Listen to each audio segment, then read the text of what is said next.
Have you ever heard someone say you're driving me crazy? Or maybe you've heard someone say you're driving me mad. But wait, why are they being driven crazy? Or why are they being driven mad?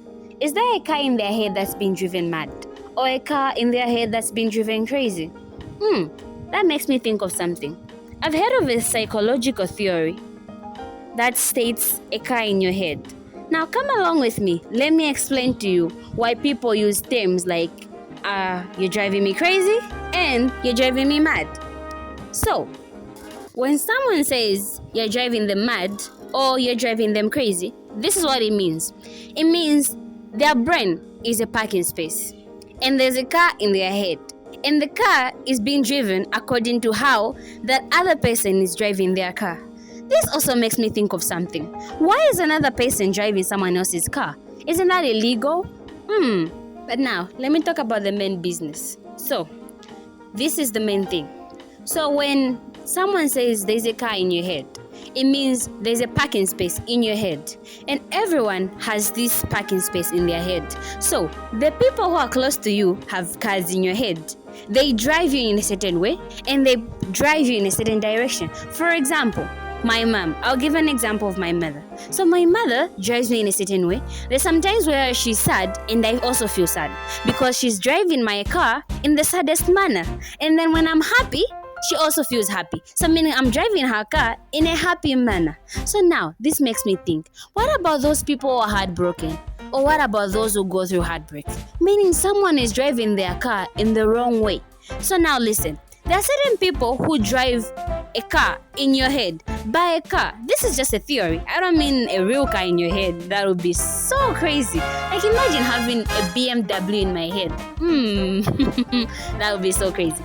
But listen. So if I'm saying you have a car in your head, or we all have cars in our heads. So meaning the people who are close to us are the ones who own those cars or are the ones who are driving those cars. So the way they behave towards us is how we behave towards them because that's how they're driving their car.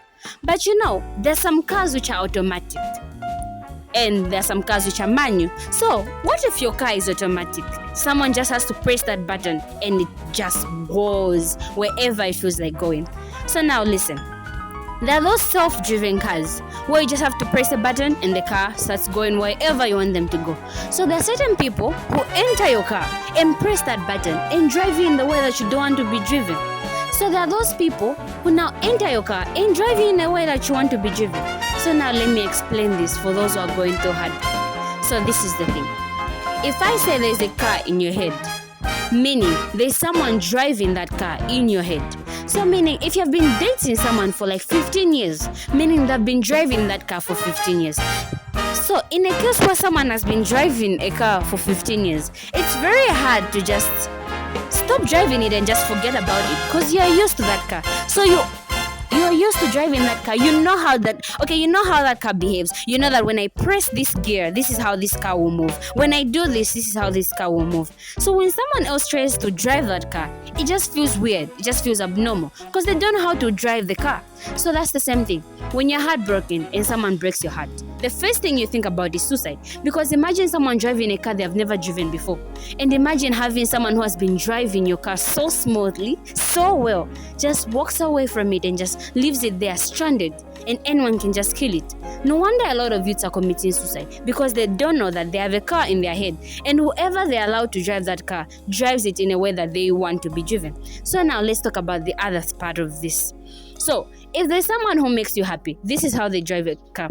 They drive your car in a way that you would like them to drive it. For example, by fulfilling your love tank. Last time we talked about the love tank. So now look, if you have a car and you have a love tank, meaning the love tank is where you put your fuel or where you put your diesel. So the love tank is where you put all the things that are needed for that car to move. So therefore, if you have a car in your head, it means you have a car that needs someone to drive it. So a lot of youths nowadays do not own their own cars. They have people driving their cars because they haven't learned how to drive their own cars. So have you ever driven a wheelbarrow or maybe a bicycle? You know how hard it is to just ride a bicycle, by the way, not driving it, but ride a bicycle. Or how hard it is for others to just drive a wheelbarrow. So therefore, it is very hard to learn how to drive a car. So it is so hard for others to learn how to drive their own mindset or how to control their own mindset. That's why you need to know how to drive your own car, the car in your head.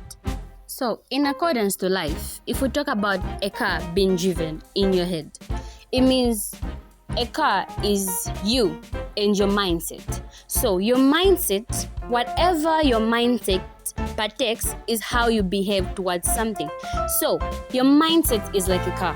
Whoever drives it becomes part of it and leads it. Or whichever passenger you tell to sit in your car, you drive them. And some passengers have this behavior of controlling the driver instead of just being passengers. So now, this fully explains to say the people we allow in our life drive our life or lead our life in a certain manner. So the person that's in your life right now has a parking space in your life.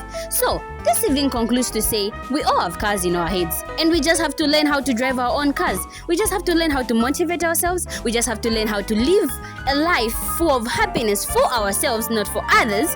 But sure, you can also be happy for others and live happily for others. But that means you'll be dependent on others. So if they're sad, you're sad. If they're heartbroken, you're heartbroken. Okay, that's a bad thing. So don't live for others, just live for yourself. And then the other thing that you should focus on is that people that we meet, some strangers that we meet, are people who don't own cars in our heads. No wonder we don't care about their opinions, we don't care about how they behave towards us, we don't even care if they insult us because they're just strangers. And we mostly care about those who have cars in our heads, those who are close to us. We care about our friends, we care about our parents, and we care about what they say because they're close to us and they understand us and they know how to drive our cars and they even know our behavior. No wonder if a stranger tells me I look ugly today, I won't even care because I know my mom told me I look beautiful.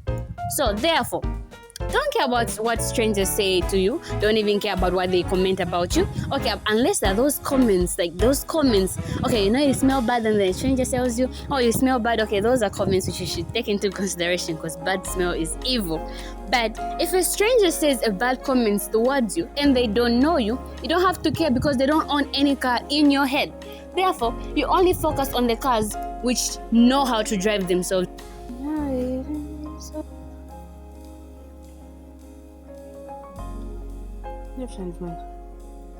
Or you want to know more about the car in your head, contact us on all our social media platforms. You can send an email, you can send a text on all our social media platforms. Thank you.